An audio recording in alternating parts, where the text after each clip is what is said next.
Hello students, welcome to एडुवेदा और मैं आपका अपना प्रकाश sir. Maths made easy.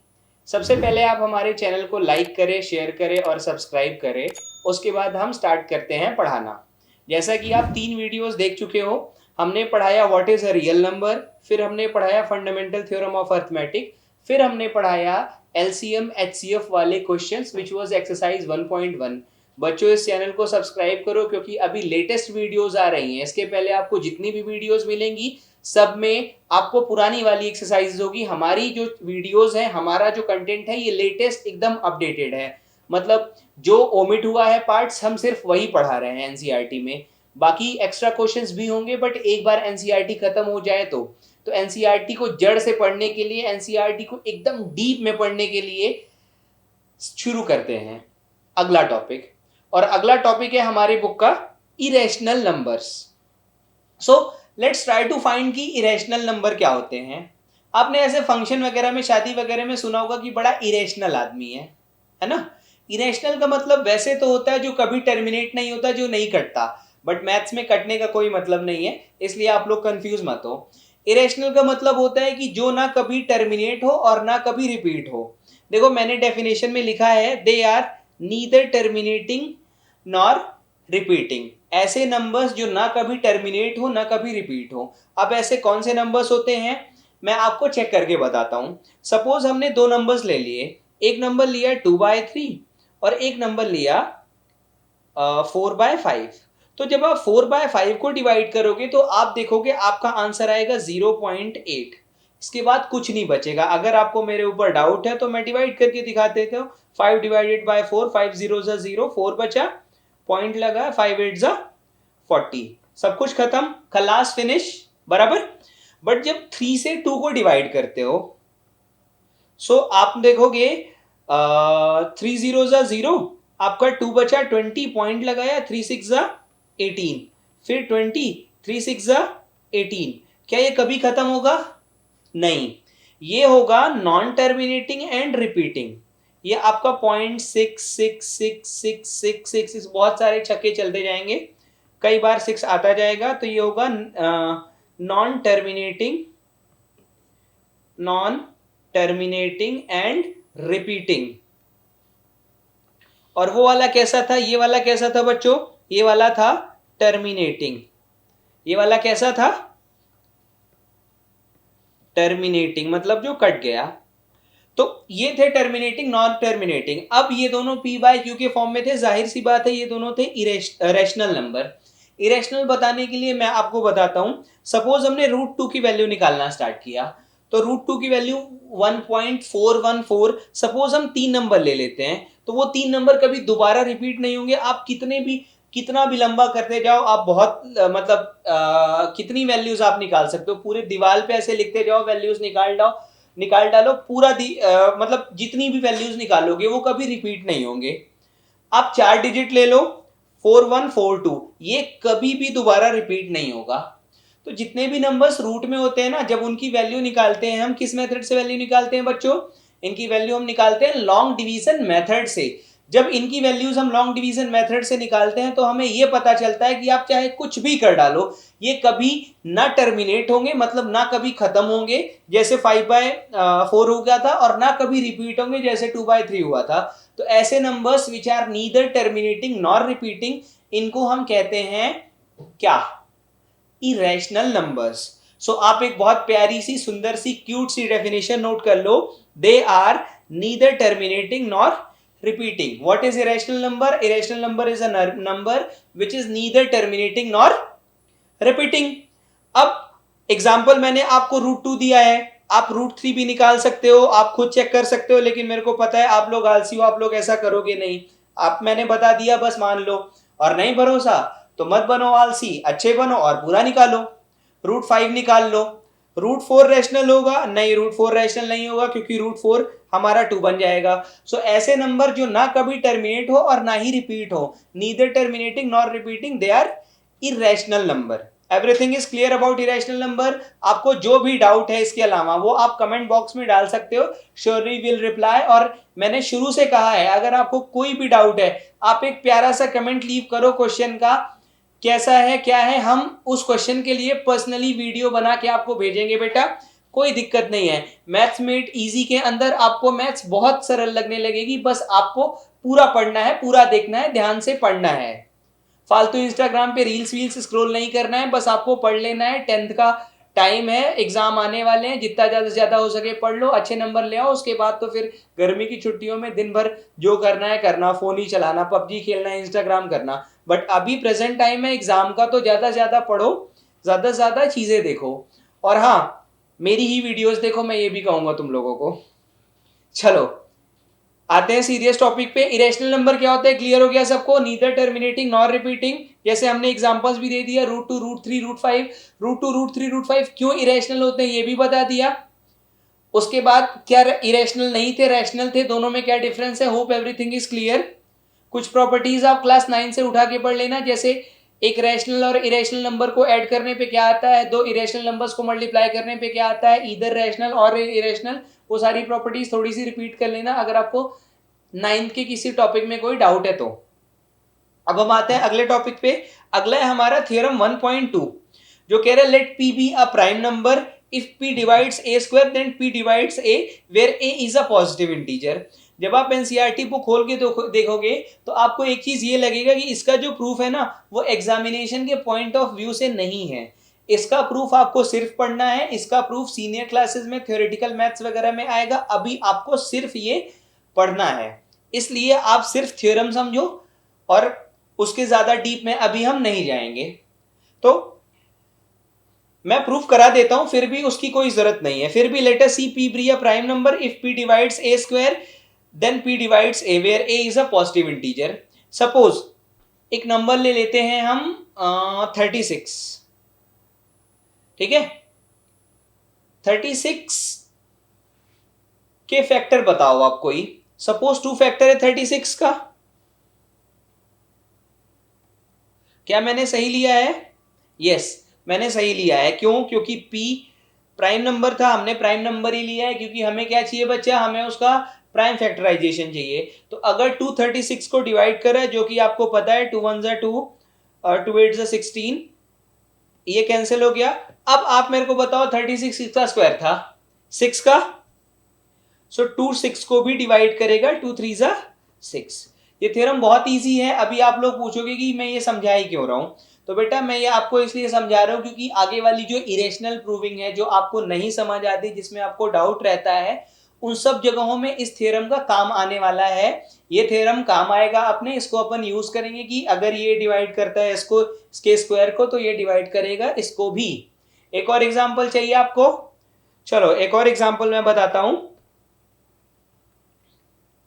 Suppose हमारे पास है 144, 144 को 3 डिवाइड कर रहे हैं, 3 4 12, कितना बचा 2, 24, 3 8 24। तो 3 ने डिवाइड किया 144 को। अब 144 किसका स्क्वायर था बच्चों, 144 स्क्वायर था 12 का, तो 3 12 को भी डिवाइड करेगा, 3 4 12। यही है इस फंडामेंटल थ्योरम ऑफ अर्थमेटिक का कहना। चलो देखते हैं, 364 को डिवाइड करता है, 3 2 6, 3 1 3, एक रिमाइंडर बच गया, मतलब कंप्लीटली डिविजिबल नहीं है। तो 64 किसका स्क्वायर था बच्चों, 64 स्क्वायर था 8 का, 3 8 को भी डिवाइड नहीं करेगा, 3 2 6, 2 रिमाइंडर बच जाएगा। फिर से मैं रिपीट कर रहा हूं, if late p be a prime number, अगर p a स्क्वायर को डिवाइड कर रहा है मतलब p a को भी डिवाइड करेगा। ये है आपका theorem 1.2। Hope everything is clear. चलो आते हैं सबसे इंपॉर्टेंट टॉपिक पे। इंपॉर्टेंट क्यों है? क्योंकि बेटा ये एग्जाम में आता है, प्रूव दैट √2 इज इरेशनल। हमें पता है वो होता है, लेकिन प्रूव करना चाहिए। बच्चे इसी बात पे गुस्सा होते हैं कि सर जो चीज पता है उसे प्रूफ क्यों करना। प्रूफ की जरूरत होती है बेटा, आपको समझना पड़ेगा कि ये क्यों है। तो यहां पे बात करेंगे हम कॉन्ट्रडिक्शन मेथड की, राइट, कि कॉन्ट्रडिक्शन मेथड से हम इसे प्रूव करेंगे, क्योंकि बाकी क्लास में और मेथड्स भी दिए गए हैं। सो कॉन्ट्रडिक्शन मेथड में ये होता है कि हम पहले मान लेते हैं कि ये चीज ऐसी नहीं है, फिर इस चीज के जो कैरेक्टरिस्टिक्स होते थे वो मैच नहीं कर रहे हैं, इसलिए ये चीज ऐसी ही है, कुछ ऐसा ही हम बोलते हैं कॉन्ट्रडिक्शन मेथड में। सपोज मैंने बता दिया कि मैं बहुत अमीर हूं, है ना। अब अमीर होने के लिए मेरे पास रोल्स रॉयस होनी चाहिए। फिर जब लोगों ने चेक किया कि मेरे पास रोल्स रॉयस नहीं है, इसका मतलब मैं अमीर नहीं हूं। मैं अमीर नहीं हूं मतलब क्या हूं मैं? गरीब। कुछ इस तरह से प्रूव होता है आपका कॉन्ट्रडिक्शन मेथड। चलो, prove that root 2 is irrational. हम आते हैं, सबसे पहले लिखना होता है आपको लेट अस अज्यूम, वही ना कि मैं अमीर नहीं हूं लेकिन मुझे अमीर मान लो। Let us assume to the contrary that root 2 is rational. हमने गलती से गलत करके उसको मान लिया रूट 2 को रैशनल। अब rational numbers p by q के फॉर्म में होते हैं, इसलिए हम लिख सकते हैं therefore root 2 is equals to a by b, where a and b are coprime. a और b कैसे नंबर है? को प्राइम है। यहीं पे सारा झोल होगा, यहीं पे सारा खेल होगा। मतलब लास्ट में पता चलेगा कि ये दोनों को प्राइम नहीं थे, इसलिए हमारा मानना कॉन्ट्रडिक्शन था, इसलिए हमने उसको रैशनल माना था। वो रैशनल नहीं, इरेशनल है। सो ए एंड बी आर को प्राइम। बात करते हैं को प्राइम भी, कि को प्राइम वो नंबर होता है जिनमें कुछ भी कॉमन नहीं होता। ऐसे दो प्राइम नंबर के पेयर जिनमें कुछ भी कॉमन नहीं, जैसे 5 and 7, 5 and 11। Clear? So let us assume to the contrary that root 2 is rational. That is, therefore root 2 is equals to a by b, where a and b are co-prime. अब यहां से हम लिख सकते हैं therefore a is equals to root 2b। यहां से हमें a अब करेंगे स्क्वायरिंग बोथ साइड्स। इसको बेटा वर्ड टू वर्ड रटना है आपको। स्क्वायरिंग बोथ साइड्स, स्क्वायर करने पे क्या मिला? A square is equal to 2b स्क्वायर। यहां से हमें एक चीज पता चल गया कि देखो 2a के डिनोमिनेटर में जा सकता है ना, मतलब 2a स्क्वायर को डिवाइड कर रहा है। मैं लिख देता हूं a square is equal to 2b square. हाँ, so 2 divides a square, 2 divides a square, hence 2 divides a। अभी हमने यही थ्योरम बताया आपको कि कोई नंबर किसी नंबर के स्क्वायर को डिवाइड करेगा तो उसको भी डिवाइड करेगा, जो एक थ्योरम आपने पढ़ा था। 2 divides a square, 2 divides a। So let a is equals to 2c, है ना, मतलब वो उसका फैक्टर है, तो सपोज कुछ मल्टीप्लाई करने पे, c मल्टीप्लाई करने पे आ जाता है ना। फॉर सम इंटीजर c, अब अगेन स्क्वायर करो, squaring both sides, squaring both sides. क्या मिला हमें? a square is equal to 4c square. Clear? अब इसको हम इक्वेशन 1 मान लेते हैं बच्चों। मैं कलर चेंज कर दूं अगर आप लोगों को कुछ दिक्कत हो तो।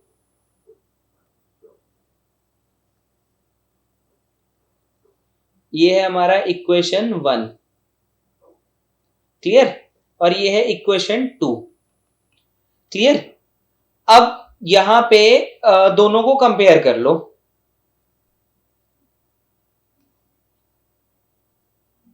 यहां से हमें एक और चीज मिल गया, a square equals to 4c square. अब 4c स्क्वायर किसके इक्वल होगा? आप बताओ कैसे इक्वेशन की वैल्यू रखेंगे? 2b square is equals to 4c square. 2 से 2 कैंसिल हुआ, क्या आया? b square is equal to 2c square. यहां से हमें एक चीज मिल गई, अगर b नीचे जाएगा तो क्या कह सकते हो बच्चों? इट मींस, सो इसको आप इक्वेशन मत मानो, यहां से बस लिख दो putting value from equation 1, putting value from equation 1, right? It means so 2 divides b square, 2 divides b square, so 2 divides b, 2 divides b। अब देखो 2b स्क्वायर को डिवाइड करना था, 2 किसको डिवाइड करेगा? b को भी करेगा, है ना। यहीं पे आ गया contradiction. Therefore 2 divides both A and B, but since A and B are co-prime, A और B कैसे नंबर है? Co-prime है. They cannot have a common factor. They cannot have a common factor, right? अब आपको रट लेना है this contradicts due to or wrong assumption that root 2 was rational, hence root 2 is irrational. This contradicts the fact that root 2 is rational, hence root 2 is irrational. चलो बच्चों, ये prove हो गया. मैं एक बार समराइज कर देता हूं. हमने मान लिया let us assume to the contradict that root 2 is rational, इसलिए रैशनल नंबर्स को p बाय q के फॉर्म में किया, जहां a और b यहां पे a बाय b के फॉर्म में किया. a और b को प्राइम थे, मतलब उनमें कोई भी कॉमन फैक्टर नहीं था. मतलब a equal to root 2b square किया तो a square equal to 2b square, मतलब 2a के अपॉन में जा सकता है. 2 divides a square 2 divides a, इसलिए a इक्वल टू 2c मान लिया. अब स्क्वायर करने पे a स्क्वायर बराबर 4c स्क्वायर आया. इस 4c स्क्वायर को 2b स्क्वायर के इक्वल मान लिया पहले इक्वेशन से. अब हमने यहां पे देखा कि 2b को भी डिवाइड कर रहा है, बट 2 तो 2b स्क्वायर को डिवाइड कर रहा है, मतलब 2 को भी b को भी डिवाइड कर रहा है ना. इसका मतलब है 2 divides both a and b, but since a और b are co-prime, so they cannot have a common factor. So this contradicts the fact that root 2 was rational, hence root 2 is irrational. खत्म करते हैं. Channel को like करो, share करो, subscribe करो और मिलते हैं अगले वीडियो में. धन्यवाद.